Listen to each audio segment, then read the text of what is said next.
This pub mix is what I'm using today. I got that at Kroger.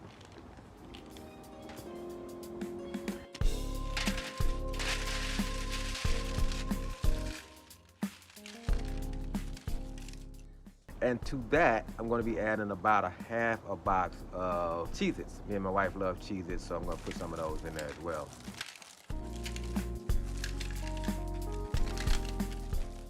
Next, I'm going to pour 1 stick of melted butter over my mix. Make sure it's stirred up and coated.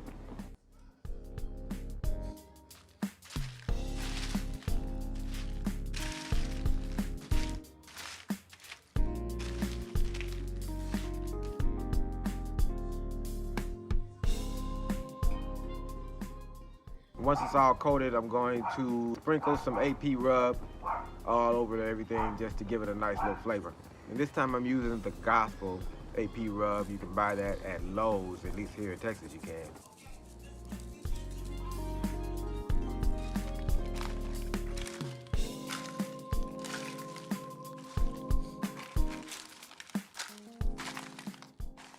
So that's it. I mean, that's all there is to do to get this thing ready to go on the grill. So I'm ready to go and walk it out there right now. Let's put it on the smoker.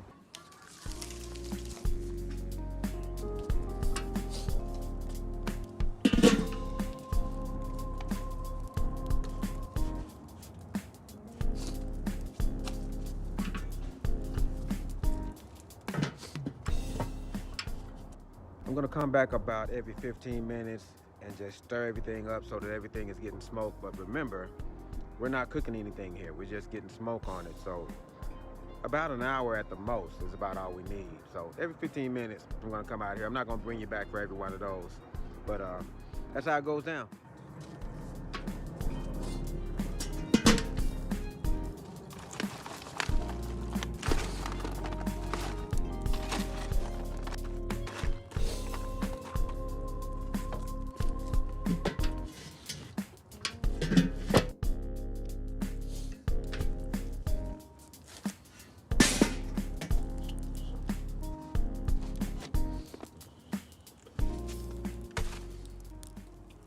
So that's it, man. Just like that, we're completely done with this cook.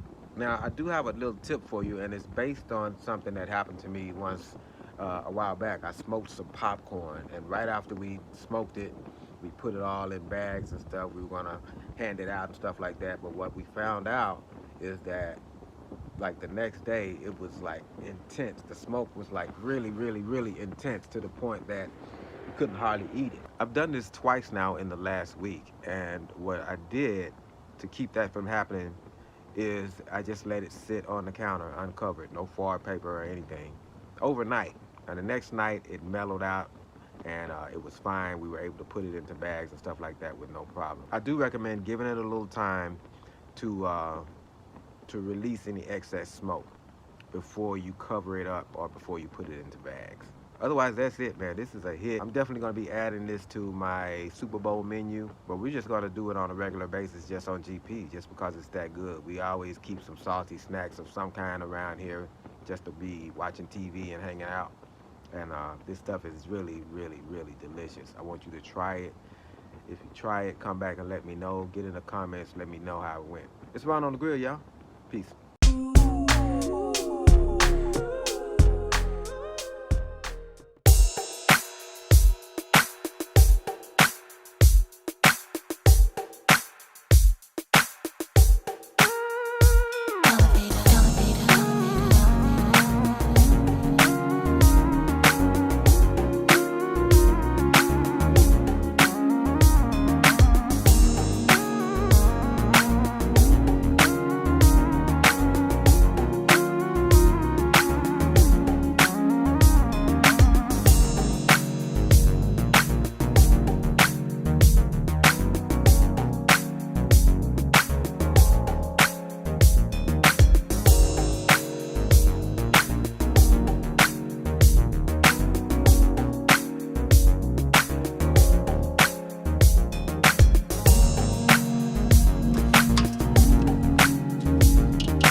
pull.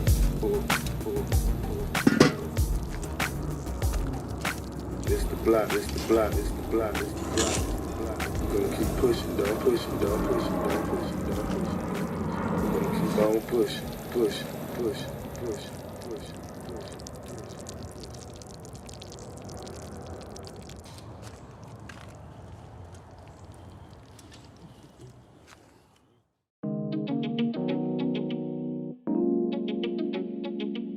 You know, I always keep it real with you about what we thought or what I thought or whatever. And so I got some things you need to consider as you make this, all right? So make sure you stick around to the end of the video. This is gonna be a short one, y'all. It's a vibe. Let's go.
All right, don't get no easier than that. Now, one thing I want you to know first up is that you want to stay away from any hardwoods with this. This is cheese. It's imitation cheese, but it's still cheese. And that stuff absorbs smoke very readily. All I had was some hickory, and I put a pretty big chunk on there. And it didn't ruin it for us. It was still good, but a milder flavor just would have been better. So the other thing is texture. So we don't eat queso around here, so I wasn't used to the texture. It's very thick. It was a little thick for us. We're used to eating nachos. We like to have nachos on Fridays and stuff like that. Queso is not nachos. Queso is a dip. It's thick. So if I did this again, I might double up on the Rotel. Put 2 cans in there instead of 1. I didn't use Velveeta. I used Velveeta. Velveeta's getting real proud of their stuff, man. It was like $10 a box. I was like, oh, no. But I don't know if that made a difference or not. I can't imagine that it made a big enough difference. All right, that's it, y'all. Later.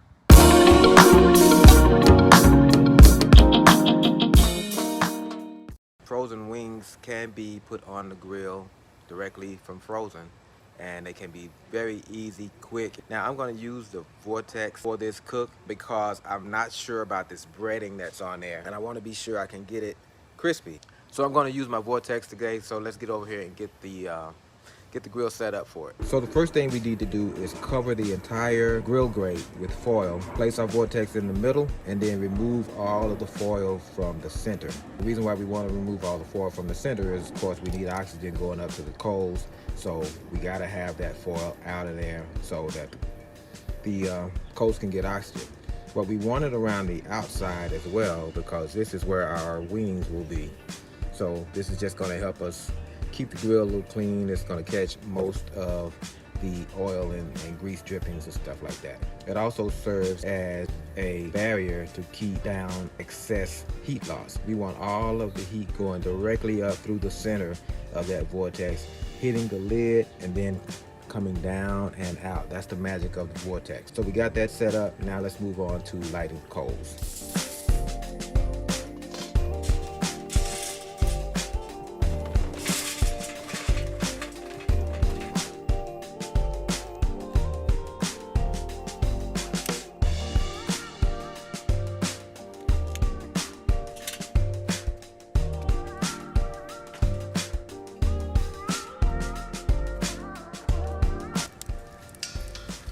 So it's a little hard to see right now because of all of the daylight, but you can see that my coals have stopped smoking and there's flame coming out of the top of the chimney. That's a sure sign that the coals are ready. You don't have to wait until all the coals on the top are ashed over, because all of the coals on the bottom are already white hot. So as soon as we dump this thing over, all of those unlit coals on the top will be on the bottom, and our fire will get going very, very quickly. So let's move this out of the way, put the vortex back in the center, and we'll dump all of our coals inside.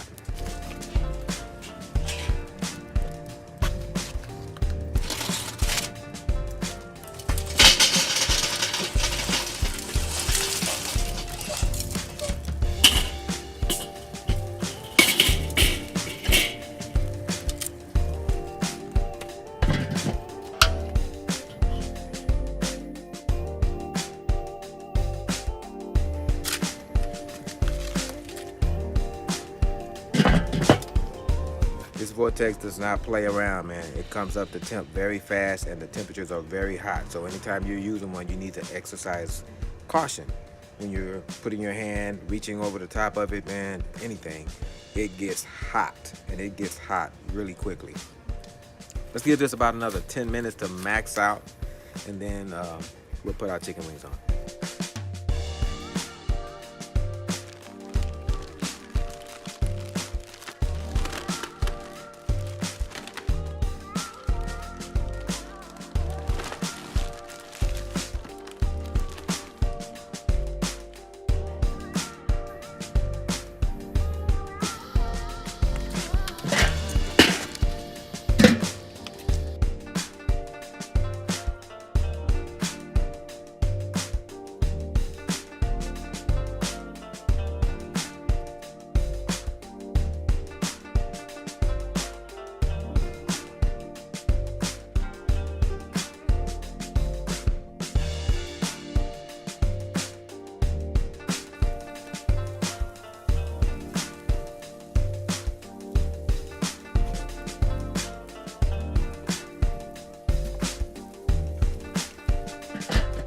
Now what I'm gonna do, because I got smoke rolling, I'm going to rotate this lid about a quarter turn, maybe 10 minutes or so. So I'm gonna come back out here in 10 minutes, rotate it to that point, and so on all the way around the grill. And by the time I get back here, maybe before I get back here, my wings should be done. Time to rotate the lid, but because I got some of them so close, I want to take a quick look and make sure they're all right. Dang, that vortex gets so hot, man. My lid is hot and everything. All right, let's rotate. Dang.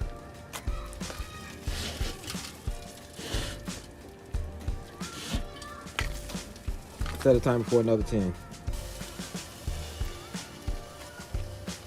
There's a whole lot of sizzling going on in here, man. Let's see what's happening.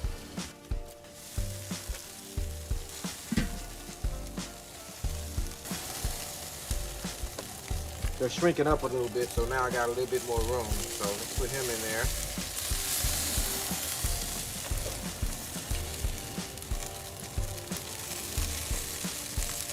And I think that's about all the room I got.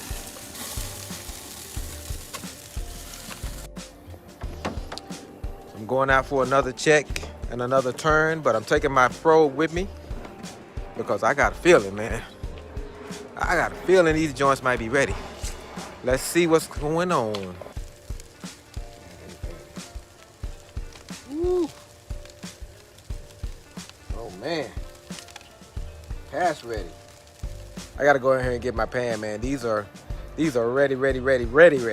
You know, usually I put them about 175 or something like that. These are almost 200. I still don't think they're gonna be dry, but we definitely got to get them over here like right now. Woo. Some of them getting a little too done.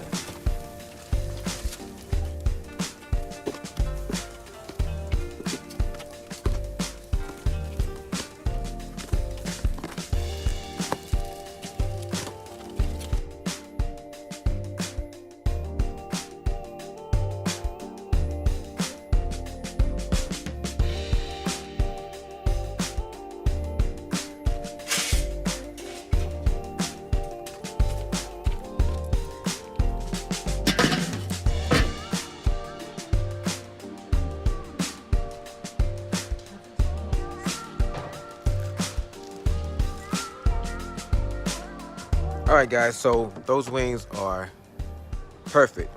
Some of them got a little dark. There's a little char on them. They're definitely not burnt. They taste good. They're not dried out at all. I'll tell you what though, man. Like I told you, I was turning the lid every 10 minutes. So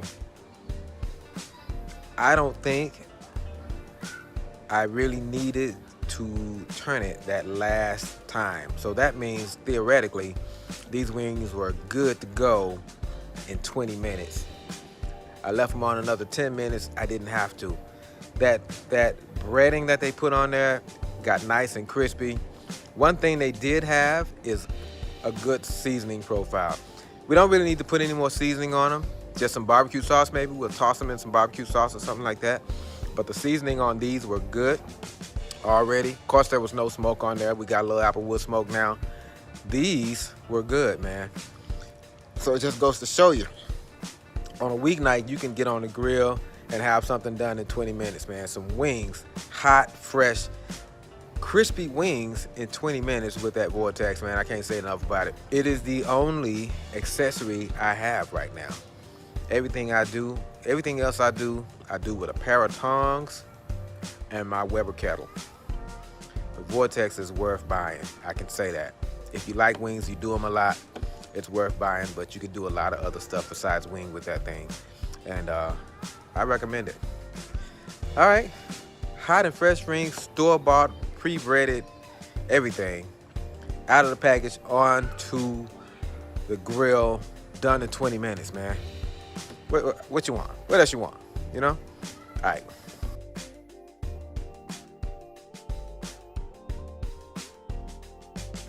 With a pair of tongs and my Weber kettle.